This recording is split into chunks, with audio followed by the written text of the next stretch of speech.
There are moments in your life that arrive disguised as something ordinary, moments that you only recognize in retrospect as the precise second the world tilted on its axis. They are rarely loud.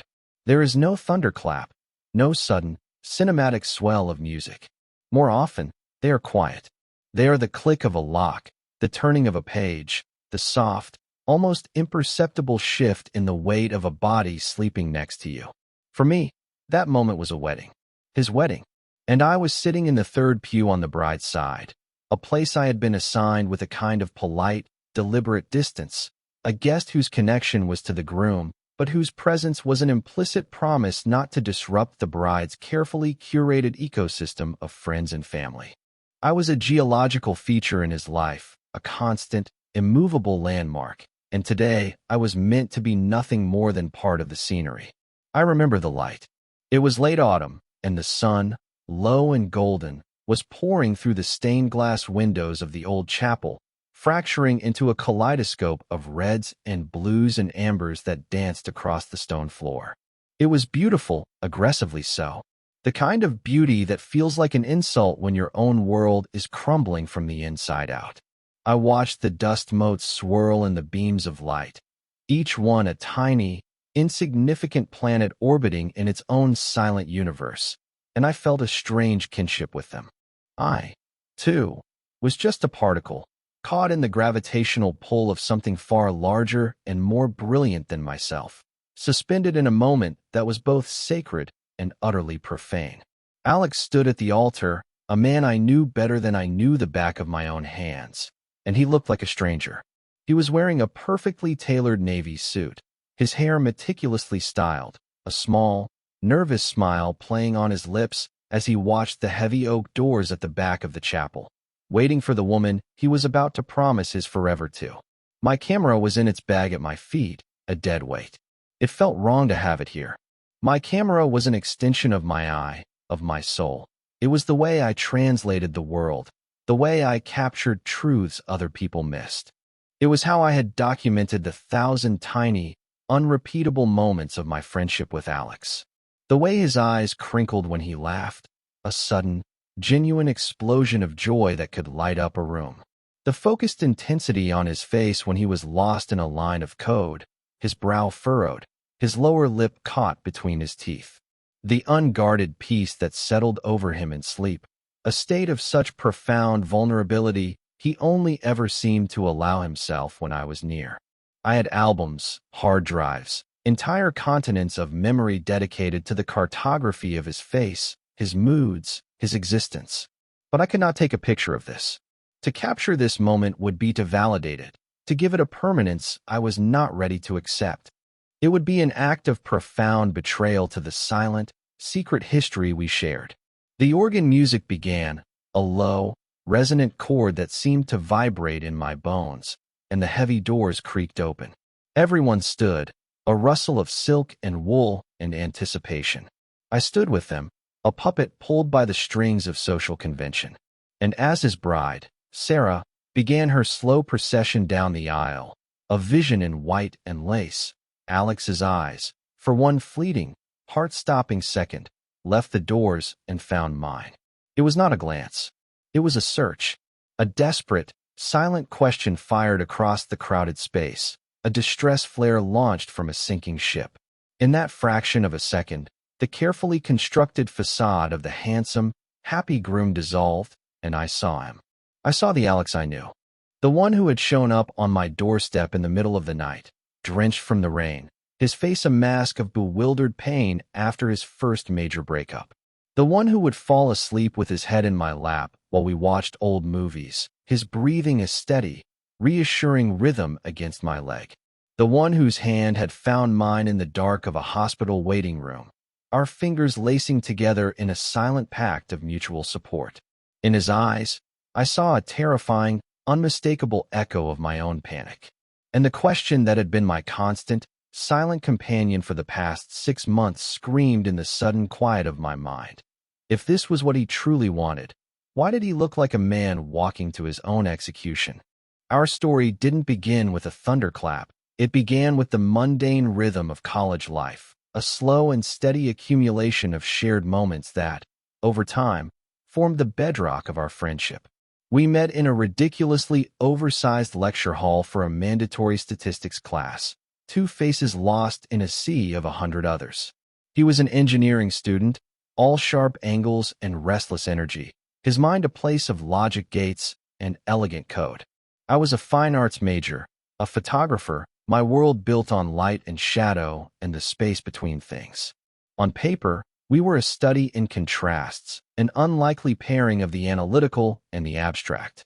He sat next to me on the first day because it was the only seat left, and he asked to borrow a pen with a sheepish grin that was so disarmingly charming it felt like a physical force. That was Alex. He moved through the world with an assumption of welcome, an easy confidence that drew people in, while I existed on the periphery, an observer by nature and by trade. Our friendship was forged in the crucible of late-night study sessions, fueled by lukewarm coffee and a shared sense of impending academic doom. We discovered a surprising overlap in our worlds. He appreciated the mathematical precision in my compositions, the way I used the golden ratio and leading lines without even thinking about it. I, in turn, was fascinated by the creative beauty in his code, the way he could build entire worlds from strings of characters and logic, a form of architecture I found both baffling and beautiful. We were, in our own ways, both builders. He built systems, I built images. And in the space between our disciplines, we built a friendship that felt more solid and real than anything else in my life. It was a structure with its own rules, its own language. He was the only person who understood my need for silence, who could sit with me for hours without feeling the need to fill the space with noise. I was the only person who could see past his extroverted shell to the quiet anxieties that churned beneath, the deep-seated fear of not being good enough that drove his relentless ambition. My feelings for him were a slow-developing photograph, an image emerging gradually in the chemical bath of our shared time. At first, it was just a blur, an indistinct warmth in my chest when he would laugh at one of my dry, mumbled jokes. Then, the edges began to sharpen. It was the way my breath would catch when he'd emerge from the campus gym, his face flushed and his hair damp with sweat, a towel slung around his neck.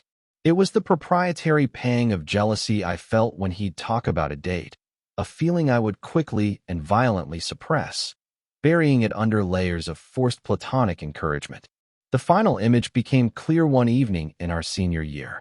We were on the roof of my off-campus apartment building, sharing a cheap bottle of wine and watching the city lights blink on below us. He was talking about his future, about the job offers he was getting, the pressure from his parents, his fear of choosing the wrong path. He fell silent, staring out at the horizon, and in the fading twilight, I saw a profound loneliness in his profile, a vulnerability that he so rarely let show. And in that moment, an overwhelming, terrifying thought surfaced with absolute clarity. I love him. It was a truth that settled into my bones, a fact as undeniable as my own name. But it was a truth I knew I had to keep locked away. Our friendship was a delicate ecosystem, a perfectly balanced thing of beauty. To introduce a feeling as volatile and unpredictable as love felt like introducing an invasive species. It would choke out everything we had built, consume the comfortable space between us, and leave nothing but wreckage in its wake. Alex saw me as his rock, his constant, the one person with whom he could be completely, unreservedly himself. He valued our friendship for its lack of complication, its straightforward, easy nature. To confess my feelings would be to shatter that illusion, to turn our safe harbor into a place of expectation and pressure. It would be the ultimate act of selfishness. So I became an archivist of my own secret heart. I packed the feeling away in a light-proof box, storing it in the darkest room of my mind, only taking it out in the solitude of my own thoughts, examining it, feeling its weight, and then carefully putting it back before it could be exposed to the world. I became a master of sublimation, channeling the ache of my unspoken affection into my art. He became my unwitting muse. My portfolio was filled with him, his hands, his silhouette against a window, the back of his neck. They were love letters written in a language only I could understand. The shift began subtly, as all seismic changes do, with a tremor so faint you question whether you felt it at all. It was nearly 2 years after graduation. We had both stayed in the city, our lives falling into the comfortable rhythms of adulthood. I had a small studio and was making a living with a mix of commercial work and my own projects. Alex was a rising star at a tech firm, successful and driven, and he was in a serious relationship with Sarah. She was, by all accounts, perfect for him. Smart, ambitious, beautiful, she fit seamlessly into the life he was building. I liked her genuinely. I saw how she made him happy, and as his best friend, that was all I was supposed to want. I played my part, going to dinner parties, smiling through their stories of weekend getaways, and pushing down the familiar, bitter taste of longing. I had accepted my role. I was the keeper of his history, the platonic soulmate, the one who would stand beside him, but never with him. The first tremor was a phone call late on a Tuesday night. It was raining, a miserable, persistent downpour that matched the melancholy mood that often settled on me in the evenings. I was in my darkroom, the red light casting an otherworldly glow on the developing prints, when my phone buzzed. It was Alex. His voice was strained, thin, a wire pulled taut. "Hey, you busy?" I told him I wasn't, not really. There was a long pause on the other end of the line, and I could hear the sound of his breathing, ragged and uneven. I could also hear the rain, which meant he was outside. "Leo, can I come over?" It was the hesitation that struck me. Alex was never hesitant. He was a man of action and certainty. For him to sound so lost, so untethered, was deeply unsettling. I told him, of course, the door was always open for him, a phrase that had become a kind of mantra for our friendship. Less than 15 minutes later, he was there, standing on my doorstep, looking like a ghost. He was soaked to the bone, his hair plastered to his forehead, his suit jacket clinging to his frame. But it was his face that stopped my heart. It was hollowed out, his eyes wide and vacant with a kind of shock I had never seen in him before. He didn't say a word. He just walked past me into the apartment, dripping water onto the hardwood floor, and collapsed onto my sofa. He and Sarah had fought. It was more than a fight. It was an ending.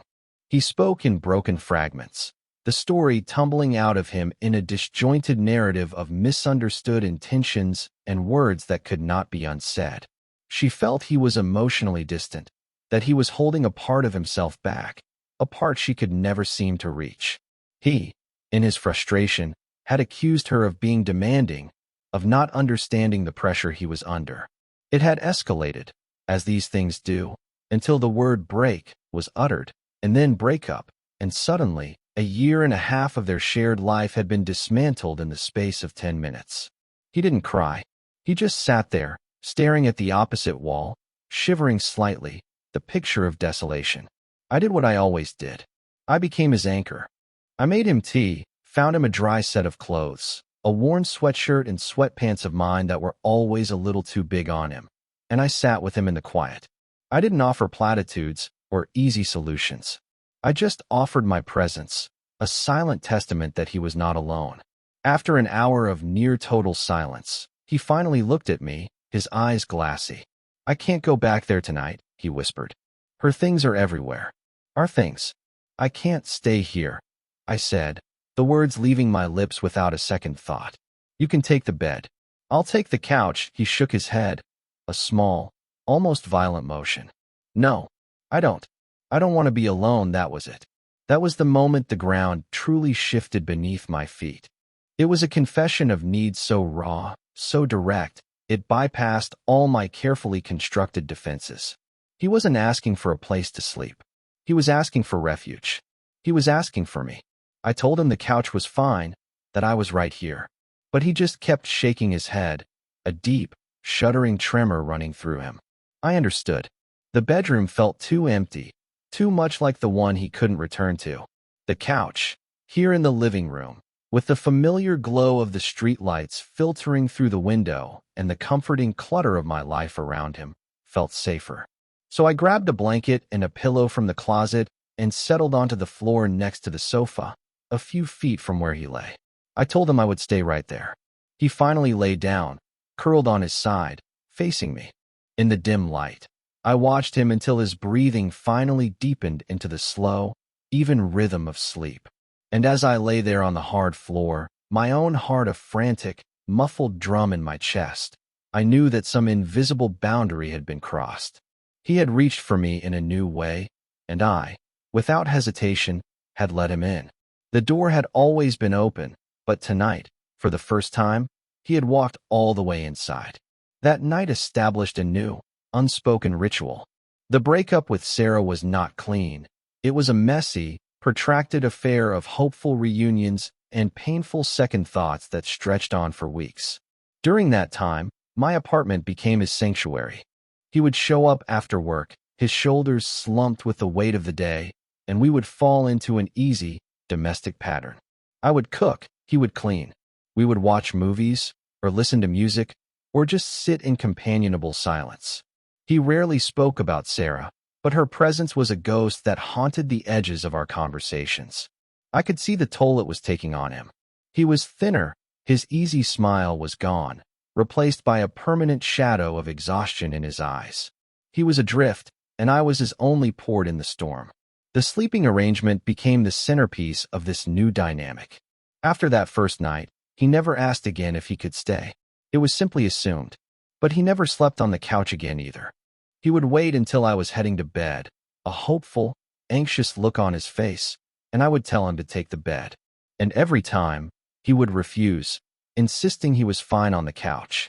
It became a strange, nightly dance of polite deferrals, a conversation we were having without ever speaking the words.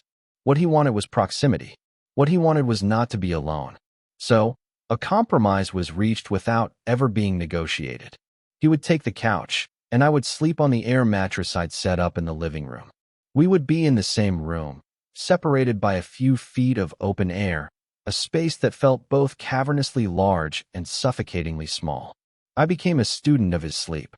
I learned the specific cadence of his breathing as he drifted off, the way his hand would twitch just before he entered a deep sleep, the soft, barely audible mumble of words from a dream. The nights were a form of exquisite torture for me. To be so close to him, to feel the warmth radiating from his body, to smell the faint scent of his soap and his skin, and to know that this intimacy was born not of desire, but of need. His need for comfort, not for me, was a constant, dull ache. I would lie awake for hours, my body rigid with the effort of not moving, not breathing too loudly, not doing anything that might break the fragile spell of our arrangement. I was a guardian at the gate of his grief, a silent sentinel watching over his troubled rest. And in those long, dark hours, my secret love for him grew, nurtured by the forbidden closeness, expanding to fill every corner of my being until I felt I might suffocate on it. The ritual evolved one night about a month into this new reality. It was a particularly bad day for him. He had seen Sarah, a chance encounter in a coffee shop that had left him raw and shaken. He arrived at my apartment looking shattered, all his defenses down. He barely spoke a word all evening, just picked at the dinner I made and stared blankly at the television. When it was time for bed, he went to the couch as usual, and I went to the air mattress. The silence in the room was heavier than usual, thick with his unspoken misery. I lay there, listening to the sound of his restless shifting on the cushions, the sharp, hitching breaths that told me he was trying not to cry. I couldn't bear it. The carefully maintained distance between us suddenly felt cruel, a pointless formality. "Alex," I whispered into the darkness. The shifting stopped. "Yeah." His voice was a raw, broken thing. "Come here." I didn't know what I was offering. I didn't know what I meant. The words had just come out, an instinctual response to his pain. There was a long silence, and then I heard the rustle of the blanket as he sat up. He didn't move for a full minute. I held my breath. Then, I heard his bare feet on the floor, and a moment later, the air mattress dipped as he lay down beside me. He was careful not to touch me, leaving a sliver of cold air between our bodies, but his presence was overwhelming. He was a furnace of heat and misery next to me. We lay there for what felt like an eternity, side by side in the dark, two separate islands of silence. Then, his shoulders began to shake. A choked sob escaped his lips, a sound of such profound grief it felt like a physical blow. And then, I did something I had only ever dreamed of doing. I rolled onto my side, facing him, and I wrapped my arms around him. I pulled him against my chest, his head finding the hollow of my shoulder, and I just held him. He didn't resist. He collapsed into me, his body racked with silent, shuddering sobs, his tears soaking the collar of my t-shirt. I held him tightly, my hand stroking his hair, whispering meaningless, comforting sounds, the way you would soothe a frightened child. There was no artifice, no pretense, no fear. There was only his pain and my desperate, overwhelming need to ease it. We stayed like that for hours, until his crying subsided into exhausted, ragged breaths, and he finally fell asleep in my arms. I did not sleep at all. I lay awake, my arm numb beneath his weight, my heart a chaotic symphony in my ears, and I stared up at the ceiling, trying to comprehend the new architecture of our world. We had moved from sleeping in the same room to sleeping in the same bed. The plausible deniability was wearing thin, the line between friendship and something else blurring into an indecipherable haze. This was no longer just comfort. This was intimacy, a profound and terrifying intimacy that I knew, with a certainty that chilled me to the bone, could not last. That night became the new template. The air mattress was deflated and put away. The pretense of separate sleeping spaces was abandoned. From then on, when he stayed over, we shared my bed. It was a queen, large enough that we could maintain a respectable distance, but we rarely did. In sleep, our bodies seemed to have a will of their own, a magnetic pull that drew us together. I would wake in the middle of the night to find his arm thrown across my chest, or my leg tangled with his. More often than not, we would end up as we had that first night, with him curled against me, his back to my chest, my arm wrapped around him, our breathing synchronized in the quiet of the room. It was a dangerous, addictive kind of peace. During the day, we were friends, carefully navigating the boundaries of our platonic relationship. But at night, in the dark, we were something else entirely. We were two bodies seeking warmth, two souls seeking solace, our loneliness assuaged by the simple, profound fact of another's presence. I lived in a state of perpetual, high-alert anxiety. Every moment was a text to be analyzed, every touch a clue to be deciphered. When he would lean his head on my shoulder while we were on the couch, was it just a gesture of friendly exhaustion, or was it something more? When his fingers would brush against mine as we reached for the same coffee mug, was the lingering contact accidental or intentional? I was driving myself mad, caught in a feedback loop of hope and fear. I was terrified of misinterpreting the signals, of seeing what I wanted to see instead of what was actually there. To make a move, to confess my feelings now, would be to take advantage of his vulnerability. He was leaning on me, and to shift my position would be to send him tumbling. So I remained still. I became a master of passive acceptance. I let him set the terms of our intimacy, following his lead, never initiating, never asking for more than he was willing to give. I was a harbor, and a harbor does not pull the ship in. It simply offers a place to rest. The breaking point, the moment the unbearable tension finally snapped, came on a Saturday night about 3 months after the breakup. His emotional state had stabilized. The raw grief had subsided into a kind of weary melancholy. He was spending less time with me, starting to reconnect with other friends, trying to piece his social life back together. I knew this was a good thing, a healthy sign of his recovery. But a selfish, secret part of me mourned the loss of our nocturnal intimacy. He hadn't stayed over in 2 weeks, and the silence in my apartment was deafening. My bed felt cavernously empty. That night, he called me, his voice bright and more like his old self than I'd heard it in months. He had been out with friends from work and wanted to know if he could swing by. He arrived just after midnight, flushed with alcohol and good cheer. He was buzzing with energy, recounting stories from his night, laughing freely. It was wonderful to see, but it also created a new kind of distance between us. This was the old Alex, the confident, sociable man who didn't need me to hold him together. We talked for a while, and then, as the energy of the night wound down, a comfortable quiet settled over us. He stifled a yawn and stretched, his arms reaching for the ceiling. "Man, I'm beat," he said. "And I'm way too drunk to drive home." He looked at me, a familiar, easy grin on his face. "Mind if I crash?" My heart did a complicated, painful flip in my chest. It was the first time in months he had used the word crash, the casual, platonic term from our old life. It felt like a demotion. I told him, of course, it was fine. I got up, my movements stiff, and started towards the bedroom to get him a pillow for the couch. "Leo," I stopped, my back to him. "Where are you going?" I turned to look at him. He was watching me with an expression I couldn't read, a mixture of confusion and something else, something deeper. "To get you a pillow for the couch," I said, my voice flatter than I intended. He stood up and walked towards me, stopping just a few feet away. The smell of beer and the cold night air clung to him. He looked down at the floor for a moment, then met my eyes again. His were dark and serious, the drunken cheerfulness completely gone. "I don't want to sleep on the couch," he said, his voice quiet, almost a whisper.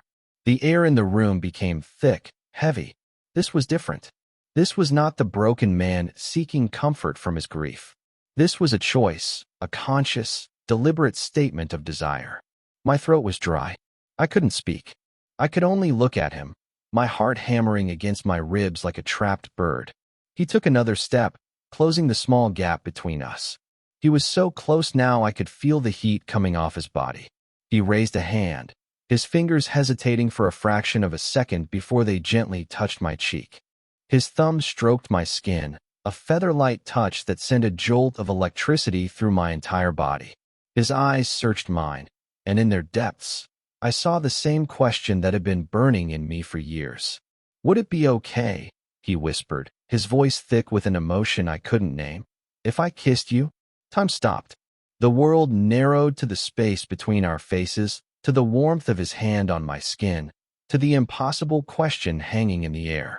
All the years of silent longing, of carefully guarded feelings, of hopeless daydreams, rushed to the surface. My carefully constructed dam of self-control was about to burst. I could feel the tears welling in my eyes, a flood of relief and terror and disbelief. I couldn't find my voice to say yes, so I just nodded, a small, jerky movement.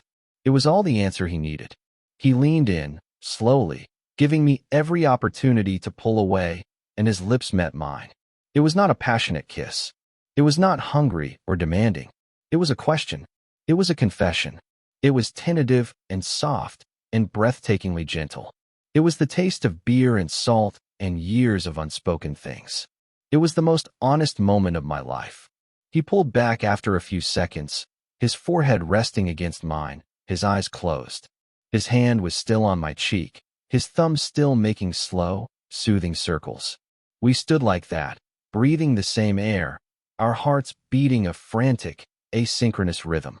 "Okay," he breathed out, a single word that held a universe of meaning.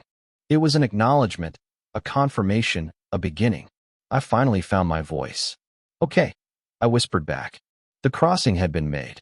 We had stepped off the edge of the world we knew and into a new, uncharted territory. And for the first time, I was not afraid of what we would find there. In that moment, there was no past, no future, only the profound, staggering rightness of his lips on mine, and the quiet, hopeful promise of what was to come. The aftermath was a landscape of beautiful, terrifying confusion. The days that followed that kiss were filled with a new kind of intimacy, a tentative exploration of the new space we had created. There was hand-holding on the couch, kisses stolen in the kitchen while waiting for the coffee to brew, nights spent tangled together in my bed where sleep was a secondary concern. It was a dream I had been having for years, suddenly made real. But there was a fragility to it, a sense of unreality, as if we were in a bubble that could be popped by the slightest touch. We didn't talk about it. We didn't define it. We existed in a state of unspoken agreement, a silent conspiracy of touch and affection. I was too afraid to ask what it meant, terrified that putting a name to it would shatter the spell. I was content to live in the beautiful, ambiguous present, but I could feel a growing restlessness in Alex. The easy, open vulnerability he had shown me in the depths of his heartbreak began to recede. replaced by a subtle, almost imperceptible withdrawal. The kisses became less frequent, his touch more hesitant. He started spending more nights at his own apartment. He would call, his voice filled with a forced cheerfulness, and make excuses about work, about needing to catch up on life. Each excuse was a small paper cut to my heart. I could feel him pulling away, retreating back across the line he had so decisively crossed, and I was powerless to stop him. The silence that had once been a source of comfort between us now became a chasm, filled with all the things we were not saying. The conflict came to a head 2 weeks after the first kiss. He had been distant for days, and my anxiety had grown into a gnawing beast in my stomach. I finally couldn't take it anymore. I went to his apartment, a place I hadn't been since before his breakup with Sarah. It felt like trespassing on foreign soil. He opened the door, and his face was a mask of surprise and something else, guilt.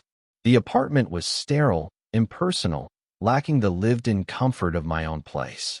It felt like a hotel room, a temporary holding space. I asked him what was going on. I kept my voice even, calm, betraying none of the frantic panic that was consuming me. I just wanted honesty. I deserved that much. He wouldn't meet my eye. He ran a hand through his hair, a nervous gesture I knew so well, and walked over to the window, staring out at the city below. "I don't know, Leo," he said, his back to me. "I'm just confused." "Confused about what?" I pressed, taking a step closer. "About me? About us?" He flinched at the word us. It was the first time either of us had said it. It hung in the air between us, a fragile, dangerous thing. He turned around, and his face was a portrait of inner turmoil. He looked lost, exhausted, and desperately unhappy. "I saw Sarah," he said, the words coming out in a rush. "We had coffee. We talked." The floor fell out from under me. I felt the blood drain from my face. I had known, on some level, that this was the ghost that haunted us, the unresolved narrative that he was still caught in. But to hear her name, to know that he had gone back to her, was a betrayal so profound it stole the air from my lungs. "She wants to try again," he continued, his voice barely a whisper. "She said she made a mistake. That she loves me." I waited for him to say what he had told her. I waited for him to tell me that he had said no, that he had told her about me, that he had chosen this new, fragile thing we were building. But he said nothing. He just stood there, looking at me with pleading eyes, as if he wanted me to give him an answer, to absolve him of the choice he had to make.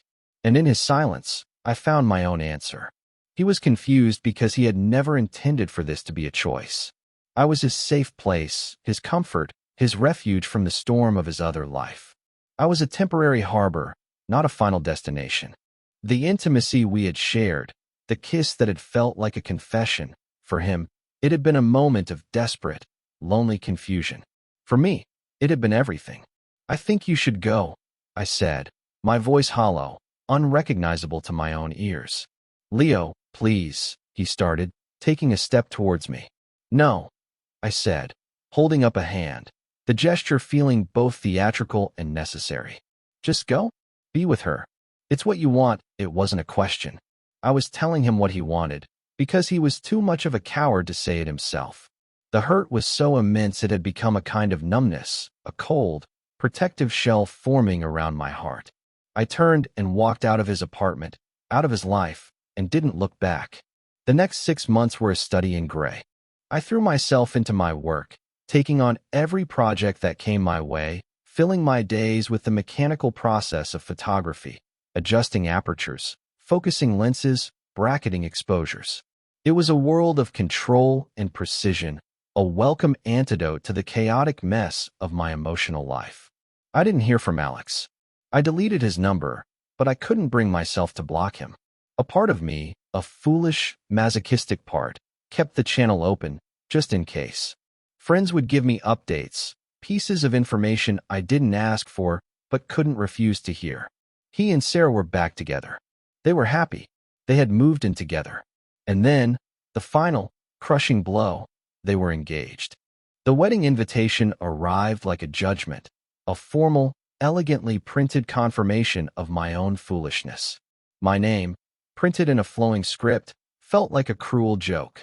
I was invited to bear witness to the definitive end of my own hope, which is how I found myself sitting in that chapel, in the third pew, watching the man I loved prepare to marry someone else.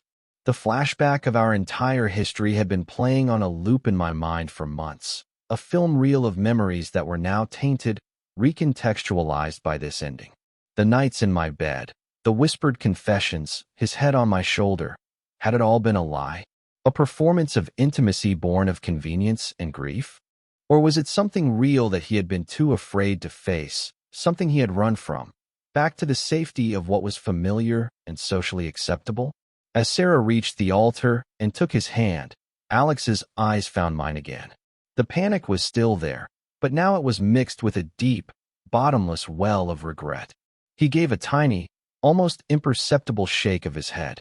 It was a denial, a negation of the moment that was about to happen, and it was aimed directly at me. The minister began to speak, his voice a soothing, generic drone. I couldn't hear the words. All I could hear was the frantic beating of my own heart. All I could see was the tension in Alex's shoulders, the way his knuckles were white as he gripped Sarah's hand. He was a man holding himself together by a thread. The minister got to the vows. Sarah spoke hers clearly, her voice filled with love and certainty. Then it was Alex's turn. He opened his mouth, but no sound came out. He swallowed, tried again. He started, his voice cracking. He looked at Sarah, then his eyes darted back to me, a final, desperate appeal. And in that moment, I understood. He wasn't going to do it. He couldn't do it. But he was trapped, caught in the momentum of a life he had chosen out of fear. He needed an escape. He needed me to give him one. But I couldn't. I couldn't be the one to break this, to ruin this woman's life, to cause a scene that would follow us forever. My role had always been to be his quiet support, not his public spectacle. So I did the only thing I could. I stood up. My movement was quiet, but in the hushed chapel, it was a shout. A few heads turned. Alex's eyes locked on mine, his expression shattering into one of pure, unadulterated panic. He knew what I was doing. I was leaving. I was taking myself out of the equation. I was releasing him from the silent appeal in his eyes. I gave him a small, sad smile, a final act of forgiveness, and I turned and walked down the aisle, my footsteps echoing in the cavernous space. I didn't run. I walked, with a deliberate, heartbreaking slowness, out of the heavy oak doors and into the cold, autumn air.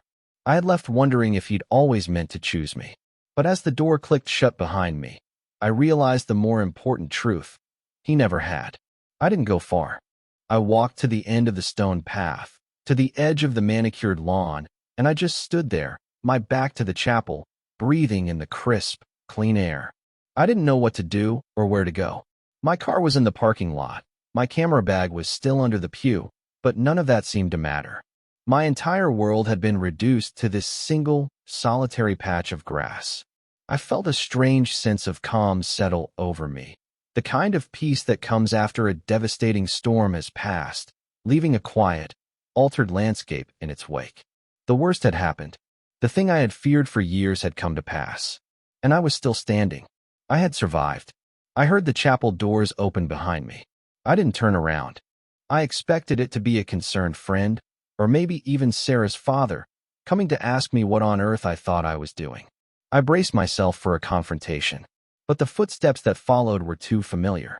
They were his. The sound of his leather-soled dress shoes on the stone path, a rhythm I could have picked out of 1,000 others. He stopped a few feet behind me. I could feel his presence, a tangible force, a disruption in the air. We stood like that for a full minute, two statues in a tableau of unspoken words. Leo, his voice was wrecked. I closed my eyes, a fresh wave of pain washing over me. I didn't want to do this. I didn't have the strength for it. I just wanted to go home and sleep for 100 years. Go back inside, Alex, I said, my voice low and steady. Go get married. I can't. You can?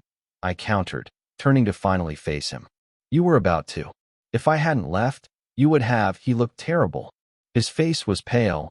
His eyes were red-rimmed. His perfectly styled hair was now slightly disheveled from where he had obviously been running his hands through it. He was still wearing the navy suit, but it looked like a costume now, something that didn't belong to him. No, he said, shaking his head. No, I wouldn't have. I was frozen. I was about to. I don't know what I was about to do. Run, probably. Seeing you stand up, it broke the spell. What do you want me to say, Alex? I asked, my voice rising with a frustration that had been simmering for months. That it's okay?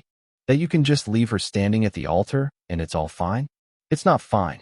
You made a choice. You made a series of choices that led you to this exact moment. You went back to her. You proposed to her. You planned a wedding. That wasn't a spell. That was you, living your life. It was fear, he said, his voice cracking. I was terrified. What happened between us, it was real. It was so real it scared the hell out of me. It was nothing like I'd ever felt before, and I didn't know what to do with it. It felt easier, safer, to go back to what I knew. To Sarah. To the life everyone expected me to have. I thought I could force it.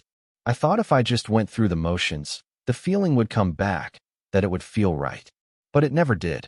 Every step I took towards this day, towards her, felt like a step further away from myself. He took a hesitant step closer to me. Every day for the past 6 months has been a lie. I wake up, and the first person I think of is you.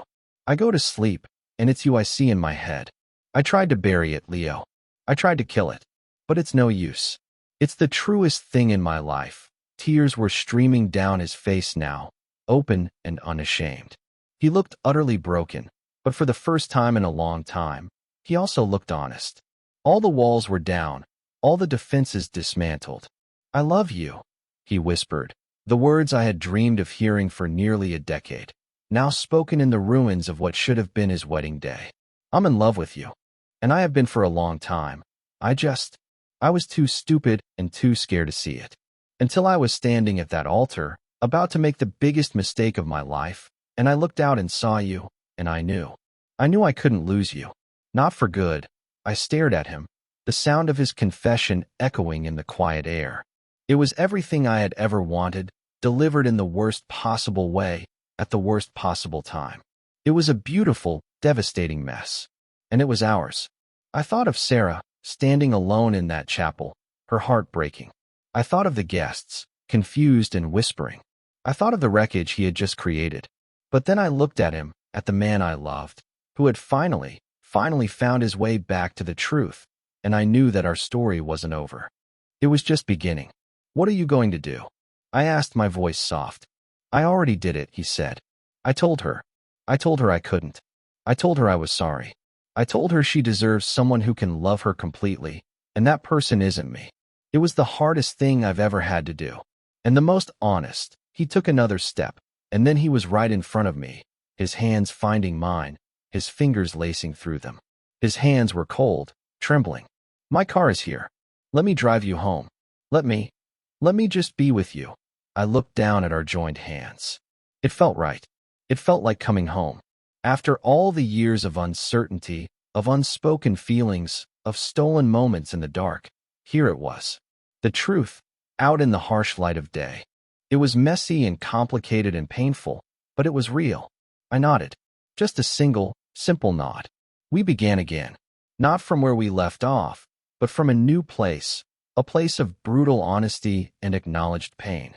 The first few weeks were a delicate process of healing, not just for us, but for the people Alex had hurt. He had to navigate the fallout of the canceled wedding, the anger of Sarah's family, the confusion of their mutual friends. He did it with a quiet, resolute grace that I had never seen in him before. He took full responsibility for his actions, for his fear and his indecision. He didn't make excuses. He just owned his truth. And through it all, he came back to me, to my apartment, which once again became his sanctuary. But this time, it was different. There was no ambiguity, no plausible deniability. He was there because he wanted to be with me. We had to learn a new language. For so long, our communication had been coded, buried in subtext and subtle gestures. Now, we had to learn to speak plainly. We talked for hours, unspooling years of unspoken thoughts and feelings. I told him about the depth of my love for him, the pain of watching him with someone else, the quiet hope I had never allowed myself to fully extinguish. He told me about his own confusion, his deeply ingrained fear of being different, of not living up to the expectations of his family and the world. He admitted that his relationship with Sarah had always felt like he was playing a part, a role he thought he was supposed to want. With me, he said, he never had to pretend. He could just be. It was a feeling so comfortable, so natural, that he had mistaken it for friendship for years, failing to recognize it as the foundation of a deeper love. The physical intimacy returned, but it was different now. It was not born of need or loneliness, but of a shared, intentional desire. A kiss was no longer a question, but a statement. Sleeping in the same bed was not a temporary comfort, but a permanent arrangement. There was a quiet certainty to it all, a profound peace in the simple act of waking up next to him, his arms slung over my waist, the morning light filtering through the blinds. The anxiety that had been my constant companion for so long finally receded, replaced by a sense of calm that felt both novel and deeply familiar, like a memory of a place I had never been but had always known was home. One afternoon, about a month after the wedding that wasn't, I was in my studio, sorting through old prints. Alex was on the couch, reading, a comfortable, domestic presence in my creative space. I came across a photograph I had taken years ago, one from that night on the roof of my old college apartment. It was a profile shot of him, looking out at the city lights, the expression on his face thoughtful and a little sad. It was the moment I had realized I was in love with him. I had never shown it to him. It felt too revealing, too much like a page from my secret diary. I walked over to the couch and handed him the print without a word. He took it, his brow furrowing in concentration as he studied the image of his younger self. He was silent for a long time. "I remember this night," he said finally, his voice soft. "I was so lost. I felt like I had all these different paths in front of me, and I was terrified of choosing the wrong one." He looked up from the photograph and met my eyes. "It's funny. The right one was sitting right next to me the whole time, and I was too blind to see it." He set the print down on the coffee table and reached for my hand, pulling me down to sit beside him. He wrapped his arms around me, holding me close. "Thank you," he whispered into my hair. "For what?" I asked, my voice muffled against his shoulder. "For waiting," he said. "For not giving up on me, even when I had given up on myself. There are moments in your life that arrive disguised as something ordinary, and then there are the moments that are so clear, so bright, you know they will become the anchors of your memory."